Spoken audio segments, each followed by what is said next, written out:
Hello YouTubers, welcome to another video. As you can see, I've been busy up here and here. I wanted to discuss a few things before I redraw this one. This is really the direction I decided to take this next project. Now, there's a few things I want to discuss today. One of them is compression or compressor fusion and pit theory. It essentially states that dense hot plasma settles into pre-fusion pockets. However, in Tokamak fusion reactors, it's not really that way. In Tokamak fusion reactors, you have a zone in the middle, which is inside the donut. Right here in the middle, you have your central magnetic containment, and you have your external C-cup or Tokamak donut shape. Okay, so this zone right here is where they pinch things. They basically press from the outside here in and from the inside out, and they end up with a nice little hot pocket of fusion, or fusion flash. They can compress it down into this little spot and they get a pop. Now this is nice for a lot of reasons because it's simple, but in reality, the way nature works, it's a little bit different in the sense that they don't do it so one-dimensionally or one layer. If any of you artists are out there watching this right now, you'll know that the best art is done in layers. Well, nature does that too with energy, and it's kind of how it sustains matter at this level of existence. So what I decided to do was kick it up a notch. Bam! Okay, by looking at supernovas. Supernovas are one step above this. Does it occur because of a continuous fusion reaction? No. What I want to do is I want to emulate the most powerful explosive force in the universe and harness the dynamics that I've found inside when I've reverse engineered supernova explosions across the cosmos and really looked at what's going on there. Applying my knowledge that I already have about metallic hydrogen and how it forms, I've come up with some pretty good estimates on the shape of the cavity, how it propagates, why it happens, things like that. So one of the things I want to go over this simple little, this is like a beginner's guide to mechanical / magnetic containment fusion. Essentially what I have is an agitator arm here, superconductive agitator arm, and I have these plates set down into the bottom of, say, a Tokamak fusion reactor, which would be around the bottom here. And what I want to do is I want to create or induce little bursts upwards. And it could be used as a preheater, but it could also achieve fusion. What I've estimated is that the compression duration, of course, is going to be equal to the arm width in the magnetic field. Does fusion need to occur underneath the arm? Well, of course you wouldn't want it to occur underneath the arm. You want it to basically propagate upward into there. That's why I was thinking maybe it's a good preheater. However, I'm not totally going to back away from an agitator, a spun agitator. Like in this design right here, which is the central mass magnetic core inside a Tokamak fusion reactor, we find that not only do they not move, but they haven't even taken any steps in that direction yet. There's nothing on the books, there's nothing that I mean, they're all, oh, let's play with magnetic fields. Fine. I will go in that direction, but I want to apply some supernova physics. And you're like, a supernova physics, that's not in any books. Well, it is. It's explosive dynamics. There's probably tons of computer models out there that can show you, at least based upon our best estimates, what a supernova is, and you can back it up and look. And anyways, but if they don't, of course, have the core pieces, then they're gonna not get it. Now, there's some other designs that I wanted to look at. This is just one of them, but if we take a normal Tokamak fusion reactor, and let's say we put this little pinch confinement arm situation in, well, that's one way to do it. You probably need like an X anyways. All right, and let's say instead of this agitator, or this non-agitator, you added an agitator, and you can see I've drawn what I call a spun fusion armadillo, kind of containment situation, but even that didn't quite do it, because then you see I've got to have these like magnetic fingers in there, and you could probably achieve it at these pinch points, but I'm like, that's still not following what nature does. So let's follow what nature does. Let's use magnetic fields. Let's use the dynamics that we see in a supernova to attain fusion. Now, this would not necessarily be a continuous fusion, but it would come very, very close. It would be like a spun wave crest fusion reactor without the spinning. So no moving parts, just magnetic fields. But what we're going to do is we're going to use the standard Tokamak fusion reactor. You see I've extended this too far into the donut. I just wanted to draw that up. Before I do the big one, I wanted to get an idea of what I was doing. And I've looked at two different ways. You can see, now this is two different reactors that I've drawn here. This is one style, this is another style. And I really just wanted to look and play in my own mind to see what would be best in the way of magnetic containment versus fusion yield. So, real quick, let's look at supernovas and what we can learn from supernova explosions. Okay, we already know, let me stand over here. We already know that inside a sun or inside a star we have metallic hydrogen solid spheres that are spinning rapidly, or just there. I mean, they don't necessarily have to spin, but they should counter-rotate each pair unless they're created or induced separately. Then you could just have them stacked up like marbles, magnetic marbles. But most likely they're entangled with another one. That way you get the proper focal point and things like that. We already know that these are entangled, these two pieces here. Now, so we got these metallic hydrogen spheres. We've got an iron core. Now this iron core, as you can see, it's a lot bigger than the last video. That's because the iron core, or the gravity anchor for the solar system, it grows over time. The more iron it produces, or fuses up to and produces inside its own fusion cavity, it gets stuck to the core, and it just kind of adds to it, and eventually you get like a vase looking thing that creates, or it just stacks up and forms this cavity, this vase-like cavity. And unfortunately for the star, as soon as this vase-like cavity reaches the fusion tamp spheres, the output from the focusing array is greater than the containment. Eventually that occurs. Initially though, this sticking to that is greater than that. So you get it's like a leak.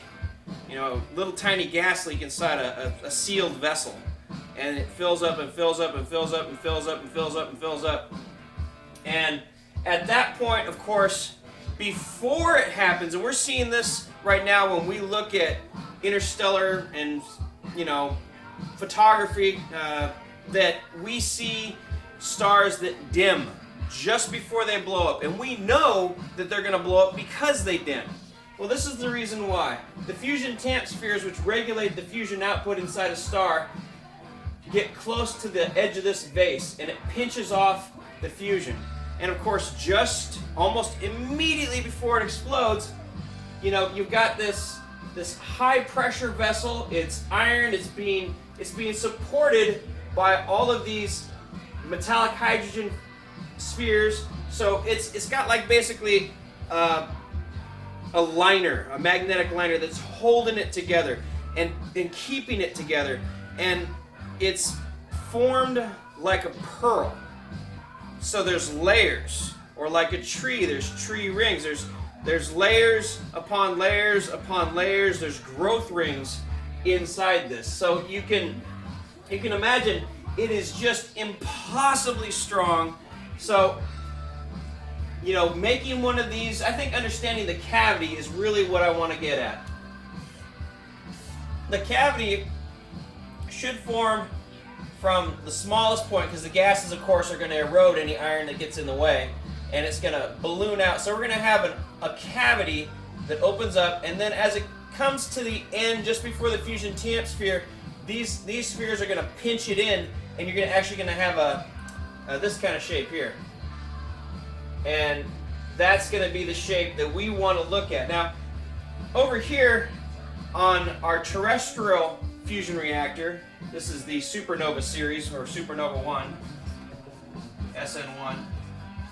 So on the supernova 1 series that we're looking at right here, we are trying to emulate what occurs just before it explodes. Now, we already know a few things about supernovas. We know that supernovas are the only way to create the higher elements. Okay, and we also know that it occurs from the shock wave, it comes from the core. So what happens after this is pinched off? This is, the star has now gone out. We're gonna pinch it, we're gonna pinch off the flow. There is no more fusion going out. And this goes along with my previous videos in the sense that, you know, it doesn't take 100,000 years for the gases and light and heat and energy that are essentially emerging from the center of a star to reach the outside of the star. That theory is totally wrong. I'm sure there's some math that might support that, but at the same time, we know that we can watch a star and it dims over a period of years, and we can estimate within 5 years when that star is going to blow up. Maybe even sooner. So, in a real sense, it's not 100,000 years. It's probably almost, I mean, in this case, you can see you're feeding a fusion engine, because this is where the fusion would normally come out, but of course it's pinched off by the vase. So essentially you end up with a cosmic firecracker. These two spheres are not going to erode fast enough to be able to stop it from happening. So essentially you get this cavity in here, this, you know, kind of oblong, almost cylindrical, you know, kind of bulgy cavity there, almost like it's like a bulged cylinder. Anyways, so you end up with this stuff building up in there. Now remember, before this closes off, there is still fusion going on here.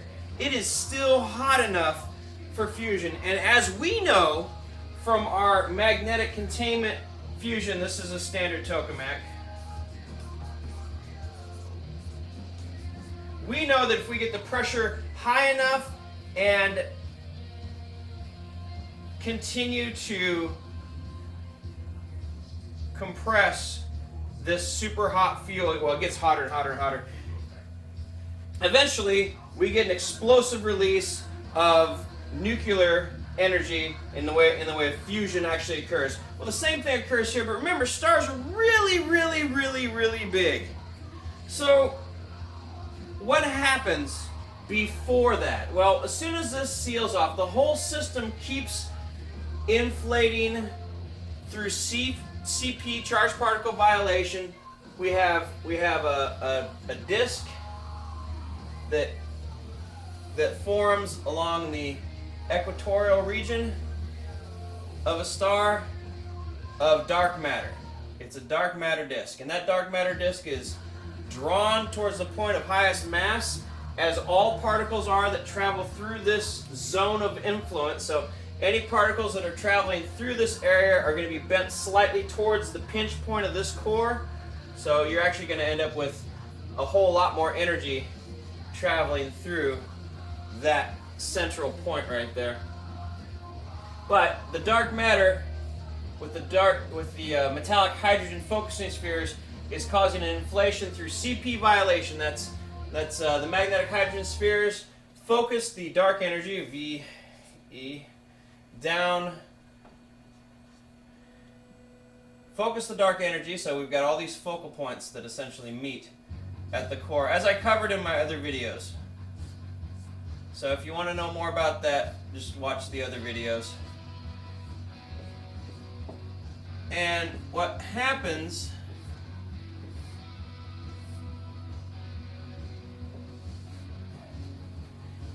is this engine continues to inflate, or through CP violation. What's occurring essentially, as we discussed before, is you have particles, which in this case are super compressed into a layer of subspace hydrogen, or just protons, because they don't really have, well, they have electrons, I suppose, too. No, they don't. No, they gain their electrons when they reach this level.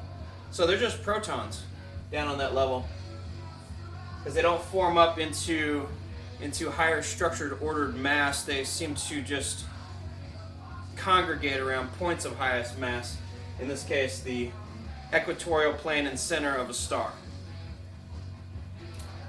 Okay, so we have this inflationary engine that is taking dark matter, and matter that is dark. In this case, we've identified it as hydrogen, which has been compressed into subspace, and that subspace is what's sustaining it. But when it encounters this focal point, it's essentially spun. So, you get this little particle that is spun outwards as a CP violation tries to occur, both in spin and velocity. So we have spin and velocity trying to exceed that of C. And when that occurs, the dark energy and dark matter that surround that space, most likely the dark matter, essentially this is a way of gluing them all together, the little tiny pieces into the bigger pieces. Does this mean that eventually the universe's share of this will be consumed? Well, yes and no. Some, of course, are lost to entropy. They break down and they scatter into little tiny pieces. But the core particle, the core structure, is added to. Very similar to how an electron can increase in rest mass in an electron trap found at the polar regions of a neutron. Same thing, we're using similar energies to increase the rest mass. When they encounter each other, they just add to that mass. Now, based upon fractal compression, this is going to look a little bit like, well, you're going to have metallic hydrogen and you're going to have iron, but on like a really, really small level. So, but that's for another thing. That's due to fractal compression. So this is essentially a CP violation, and that's essentially what's going on. Is you have a particle that's trying to exceed the speed of light in both spin and velocity. And of course, the rules of the universe, there's a speed limit there. It says, whoa, you can't go faster than that. You cannot go faster than that. And this universe, of course, essentially collapses down at that level. And that's the increase, infinite increase in mass. And anyways, so back to what we were talking about. So just, we have this flow of protons into this chamber. And unfortunately for them, they can't get out. So what you have is a supernova. Now, why do I call this the supernova 1 reactor? Because of the next effect. That's what I'm trying to get to. I have to explain all this stuff to you because it's not in books and it's kind of annoying to me. But at the same time, I love doing this because it's so much fun to open a new door. And in this case, we're going to create a supernova fusion or supernova event nuclear reactor when we're done. It's going to be a fusion reactor. It's going to be great. You'll love it. All right, so what happens next is you get an explosion that occurs essentially, but it's tamped. It's freaking tamped by this whole thing. So where does it start? Well, where's the point of highest compression going to be? And that is going to be at just outside the focal point where subspace and normal space come together or cross each other. I mean, they're always there, but this kind of like forces these little particles to CP violate, and then of course all these other particles try to stop them, and they get ripped apart, and their masses are added to the mass of the protons. This is a construction engine, so it's at the same time it takes the original body of mass and it flings it out. It tries to pull it apart. And you want to talk about nuclear binding energy between protons being strong. Imagine trying to pull this apart. Yeah, come on. It really can't be done. So during the CP violation, essentially the particle itself is enlarged because its core constituents are being pulled apart by centrifugal forces, like pulling it apart, and it gets bigger and bigger and bigger. And as it does that, of course, it absorbs any energy that it runs into that are equal or can be absorbed and converted into its own mass, and everything else, of course, is thrown off as energy. So there's a ton of heat, but remember, we already talked about the cooling system. That's the other problem that's going on here. We have lost our cooling system. Well, kinda. What's happening is you lost the Elliott refrigeration effect, you lost the Venturi cooling effect, you lost all these effects, so all this heat is building up inside there. And if you can imagine just how much heat that is, not only that, the thing is spinning really, really, really fast. So we have a spun vortex of, and you can see it adds it from the middle, so we're going to just draw that in here. It adds additional material from the middle, and you end up with a cavity like that. Now, supernova. Where do we get the higher elements? Where does higher elemental fusion come from? And that's from inside this iron cavity. Inside this iron cavity, trapped inside the magnetic fields of the metallic hydrogen, that's where higher order fusion. But like I said, where does the original pulse come from? And that's from subspace. So we have a pulse that's going to come out of this core like this, and it's going to propagate through this assembly. And as it does that, that's what we want. That's our supernova effect.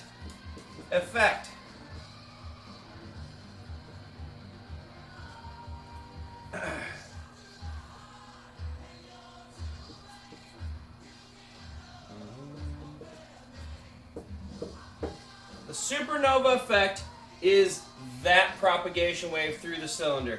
And that's what we're going to set up our new Tokamak, our supernova Tokamak reactor. Not the spherical one, not this other crap. We're going to do it like this. We're even going to have a fusion tap ring that goes around the exit aperture of the inner Tokamak. Why? Because we want to be able to control the fusion pinch point as it exits. So now, I drew two here, like I said. I've got one that uses a progressive increase in the chamber diameter leading out into the catch pans, essentially where you collect your extra energy, and that's what this other thing is. So basically what the Tokamak, the standard Tokamak that we have here, and the spherical Tokamak fusion reactor is missing is you don't have a separate expansion chamber. You're using the same chamber for expansion. And that's what I was trying to tell you earlier in layers. This layer on the Tokamak fusion reactor doesn't exist right now because they don't really understand how it works. So the supernova effect is where you get your higher elements that are generated during a supernova explosion. It's inside this cavity, but it is a propagation wave as well. And that propagation wave can be replicated using our Tokamak fusion reactor and our magnetic fields and compression. So essentially what we're going to do is we're going to use the standard Tokamak fusion reactor to get our fuel really, really hot, right to the point where we want, and then we're going to hit it with a pulse. Bam! And we're going to send that fuel, we're going to move it. We're going to physically move that fuel, and in this case you saw it gets wider. Well, this gets wider and then it pinches again. So it depends on the explosive yield, but I'm thinking, see, this one gives you a couple pinches. This one looks more like that. So I'm going to say this is the correct design. And you can take this aperture and go all the way around the Tokamak fusion reactor. This one with the double pinches, because of the chamber effect, the expansion chamber effect, you could end up with slightly greater yield from this design. But if you want it to just work initially, let's just build it like this. And that's going to be, you know, you got your Tokamak fusion system already. We know how to do that. We know how to achieve fusion at this point. However, it's in a pulse. And once again, we're going to run into that problem because we don't really have a good way of feeding it. We could take and put this inside this, I don't know, maybe. But at the same time, how do we create in a continuous fusion way? Well, we're going to have to add the gases in fast enough into this system, and using the Tokamak. Now, see, we don't want 100% fusion initiation here. We don't want that. We just want to get close, and then we'll use this central electromagnet to shove it down into the funnel. And that's where the supernova effect takes effect. Essentially, the funnel or sheet aperture that closes all the way around the thing is going to increase the compression really, really fast. And you're going to end up, well, you have an access point where you could come in here with your NIF lasers and create an ablation, you know, a point where you can hit it with the lasers. You can hit it with the Shiva. I don't think you're going to need it now, though. I don't think you're going to need any of that crap. I think we can just use magnetic confinement and it'll work. So essentially, we get this to the right size and we send a pulse down the supernova ramjet, essentially. And when it emerges on here, now we can use this external fusion tamp ring. That's a fusion tamp ring there. Fusion tamp ring. Fusion tamp ring. We can use the fusion tamp ring to control the pulses or to interact with the pulses. So now we're detecting this pulse. We physically sent this pulse down this compression assembly, and as soon as it reaches here, we can now use these magnetic fields from these electromagnets to essentially shape it and give it one more little squish just before it pops. And then of course it pops. When it pops, you're going to have 2 additional expansion chambers. They don't have to look exactly like this. This one's pretty close. I mean, you essentially want to have maximized magnetic field. I mean, it may even be more like this, you know, where you have like a, you know, and once again, this is supernova. This is supernova. We're gonna take what we know from the supernova, and we're gonna create a chamber that mimics supernova physics. And honestly, I believe that's going to be the route that we need to take. And of course, this allows for awesome expansion time, and we can really collect the pulse as it travels up this dissipation, and it can bounce around in this expansion chamber, and we can collect the pulse that comes from it. All right, so essentially, it's going to probably end up looking like this, and that's following this right here, and just, you know, explosion and expansionary dynamics of what we have here. Now, of course, this leads me to the next thing too. With this, since that can create or induce fusion on a higher level, on a much, much, much higher level, higher than anything we've got, which means we'll be able to induce fusion, and you can kind of scale that up a bit. But right now, we're still having trouble with hydrogen. We're still having trouble with deuterium, with simple stuff, simple fusion. And this supernova system inside a star, admittedly, it's bigger. You know, that thing can create or induce anything, any level of fusion. So this might be a situation where instead of it being a tokamak, we may end up wanting to make a toka tube. Toka tube. So we have a ball, and then we just funnel the sucker, and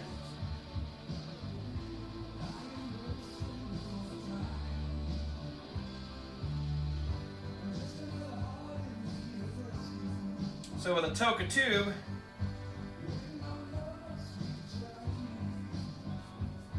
be the same thing. We're gonna just kind of extend it out and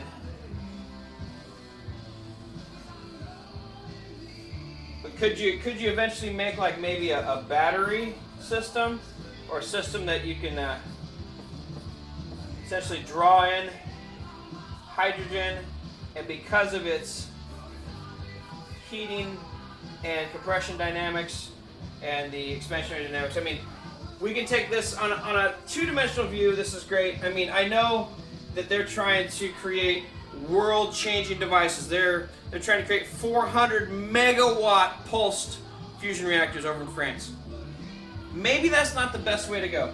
Maybe it's better to look. It looks like a little fish. All right, it's now the fish reactor. Fish. It's fusion inducting supernova hydrogen. Yeah. Generator. No. Fish. Let's see. Fish. Yield. It's fishy. There we go. Fishy. All right. So fishy fusion.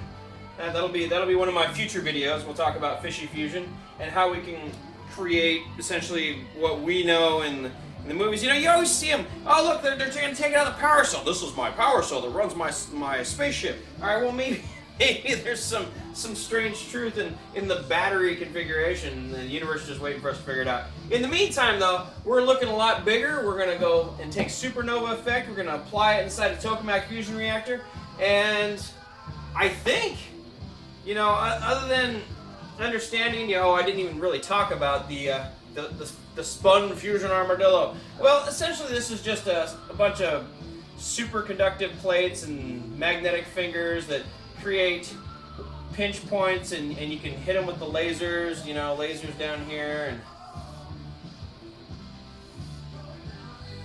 because you can use tubes.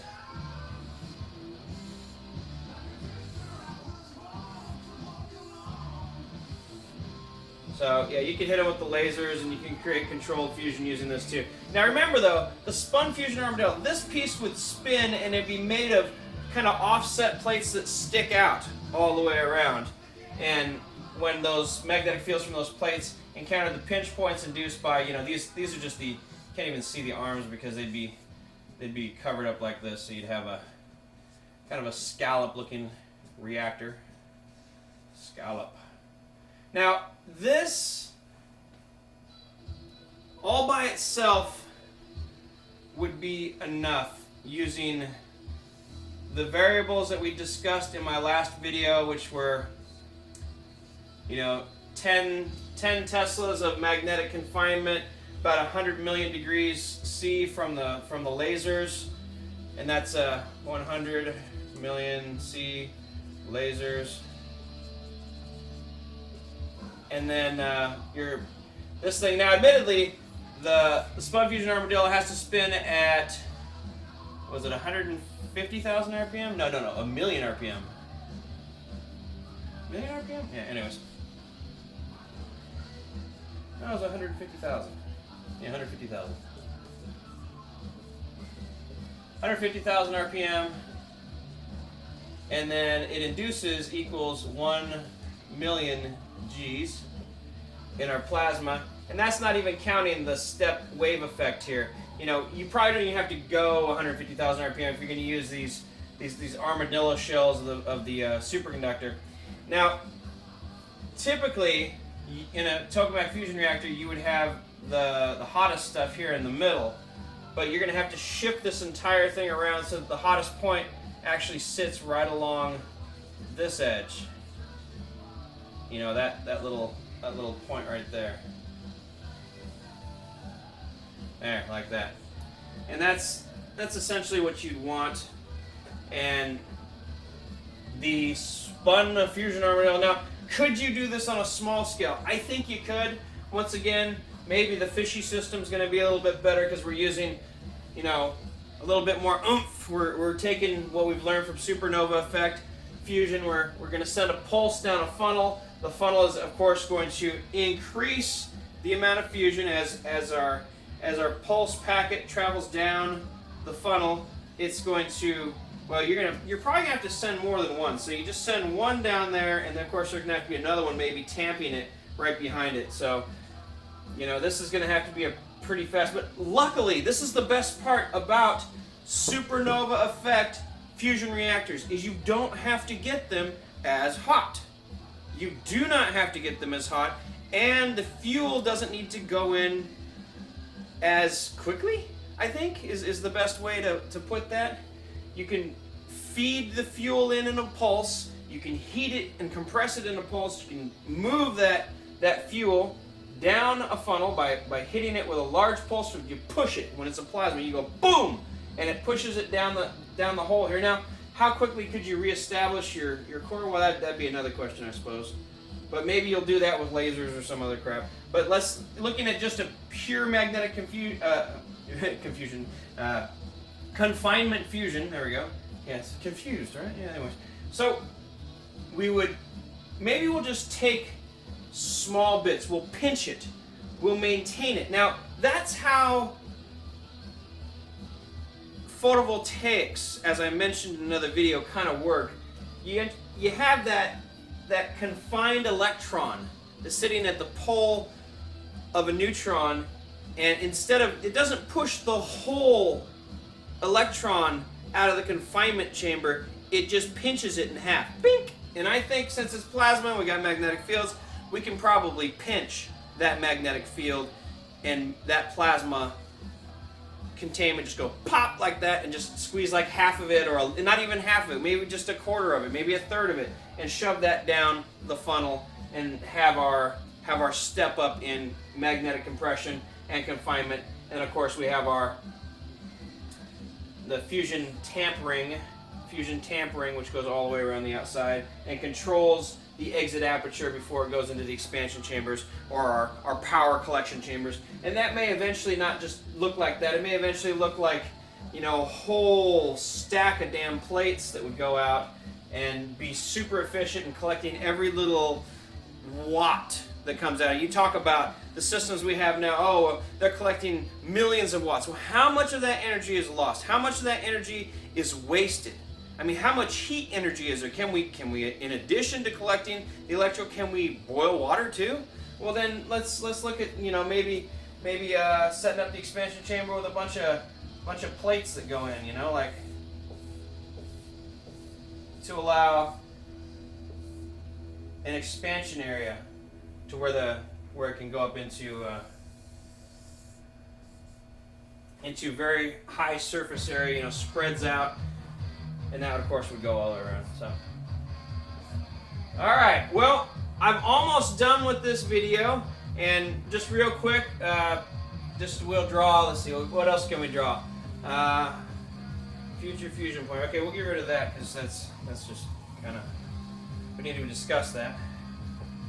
All right. So, from a neutron, we'll go ahead and draw that trap real quick.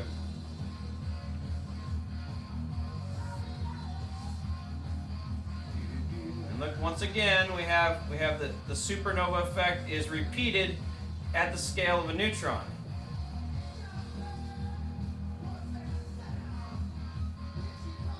Okay, we have neutral particles, photons of various energies, and this is the containment section. This is totally separate from the rest of this. We're just discussing something right now.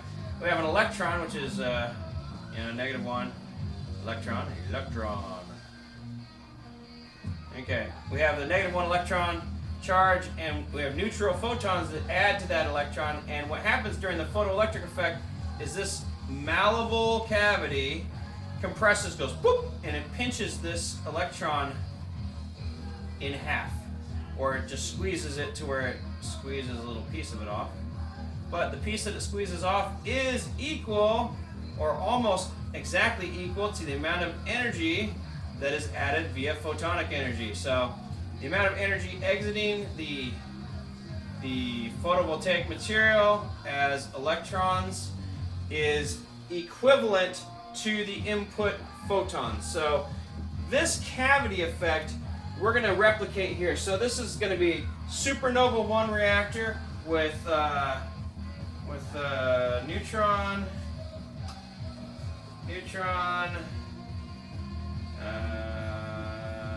I guess we'll go PE, PE1, pinch. Okay, supernova 1 for the funnel, and then we're going to do a neutron photoelectric pinch. And we're going to use the photoelectric pinch on our fuel, on our hot fuel. We're going to pinch that fuel, and we're going to send little packets of that fuel down the supernova effect fusion reactor array. So that comes from known effects. You know, we can tear it all apart and argue about it and say, oh, you can't see the shape. You can say, oh, well, you know, we got, oh, what do we got? We got trineutral fields.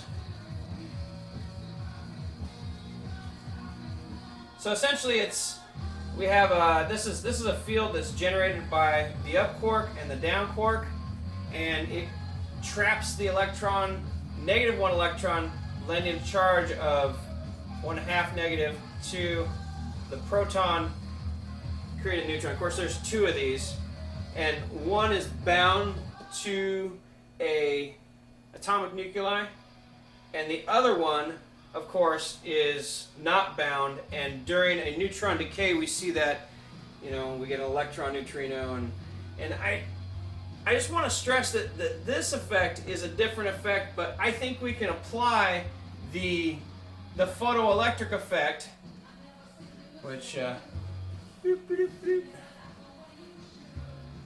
Yeah.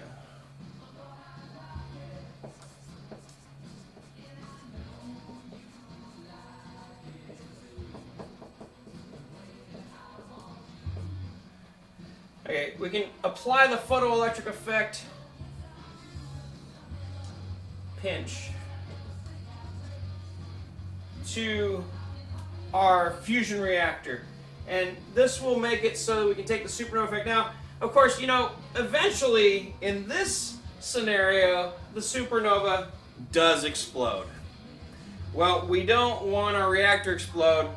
Do we have the necessary containment? Well, I imagine the first couple ones that we make might just explode. Sorry, we're going to have to figure it out. And the dynamics of supernova effect fusion, while it will be beneficial, are going to be a little hard on us initially. We're going to probably need to make them really small at first to figure out exactly what we're doing there. Is it safe? Yes, eventually.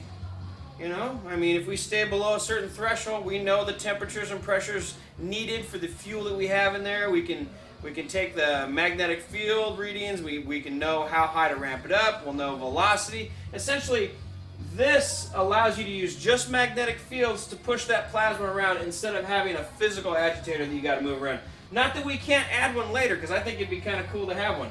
And then we'd have a fusion armadillo spinning around on the inside here, inducing those pulses, and that would be kind of cool too. You know, if we had that. Now, could we still attain the fusion though? That's going to be a really strange looking agitator. For now, let's just use the magnetic fields to push little pulses down the supernova effect funnel. Now, we didn't discuss this one very much because I don't think it's correct. I don't. It's not that I don't like it. It's just that I'm thinking this will create an induced packet that will be pushed out, and then into this trap. The only problem with this one is that this sticks out, I believe, too far into the reactor, and it's gonna just fucking melt. And that's not what you want. This one, although I drew it a little bit wrong, it should just extend that, just stretch that out, and I'll draw that on the big one, is you stretch this away so that this becomes a cup down in the far wall of the reactor.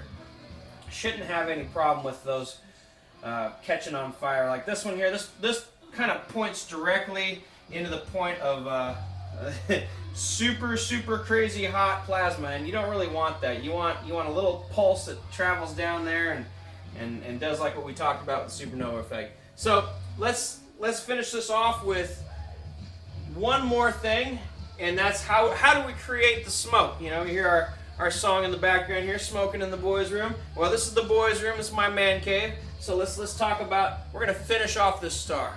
Finish it. Okay, so we get this pulse. The assembly is already charged. It's using subspace compression to induce a CP violation on what we know as metallic hydrogen or protons that have been compressed into a layer of subspace by black hole effect. Black hole effect. So this is black hole effect. You know, there's a lot of effects you may not know about. You know, this may be something new to you. So the black hole effect, we should probably cover that in another video. Well, we did another one, but we didn't really expand on it. We're still trying to figure out this fusion thing that's got everybody befuddled, and they're still building crappy reactors that admittedly they'll work to a degree. They don't really understand the physics. They haven't gone deep enough into it.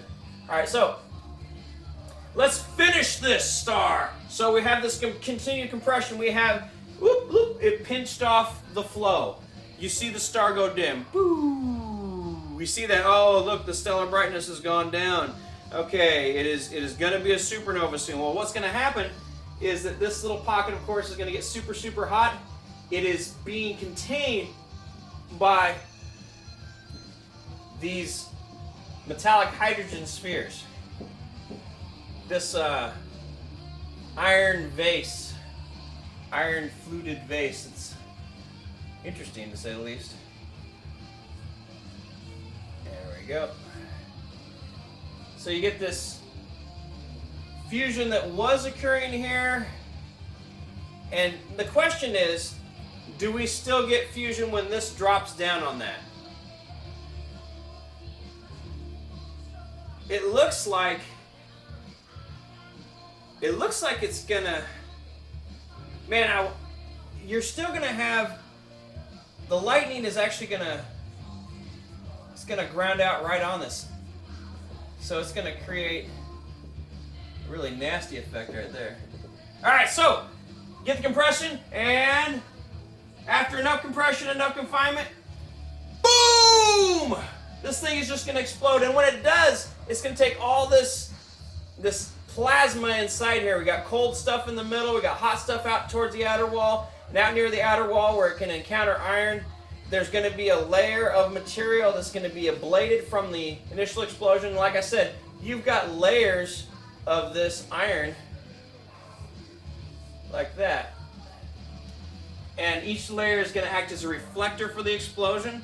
And so it's going to go boom, boom, boom, boom, boom, boom. And when it does that, of course, you're going to have your higher elements, and your little cavity thing here is going to, your explosion is going to start in the middle, go out. Why do we say this? Because we know that these spheres, which you can see in supernova photography, have been blown outwards this way and outward that way. So that's essentially what we have, is it explodes, and this core, this crap goes that way, this crap goes that way, the spheres move away from it, they erode in the stellar wind, and you end up with these fusion tank spheres. You can actually see them, they turn into big poofs of gas, and you can see that they're made up of many components, because each one of those things kind of stretches away out into space, and these ones, each one of these gets a comet tail, you know, when they're, and we should probably go over that effect too. But all right, so there we go. That's all I have for you today. I hope you enjoyed it. Have any questions? Ask them below, and like the video, because I know I did. Thanks a lot for watching.